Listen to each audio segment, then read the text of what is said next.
বেদুর আজকের লাঞ্চ হচ্ছে মাছের ঝোল, মশলা ছাড়া একদম সবজি দিয়ে, আর এখানে একটু ফেনা ফেনা করে ভাত আর আলু ঢেঁড়স ভাজা। আজকে একটু অন্যভাবে ভাতটা খাওয়ানোর ইচ্ছা ছিল, তাই একটু ফেনা ফেনা করেছি, কিন্তু পরে মাছের ঝোলটা করলাম জন্য মাছের ঝোল দিয়ে খাইয়ে দেবো। আর এইদিকে বেদু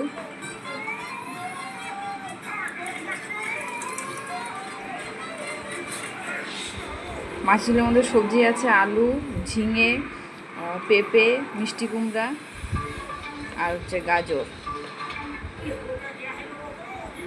একদম মশলা মশলা ছাড়া সিম্পল একটা রেসিপি বেদুর জন্য। না না না না না না, নাকের আগায় ভরলো। টেস্টি আলু ভাজা খাবা? না আলু ভাজা নাও, না আলু ভাজা।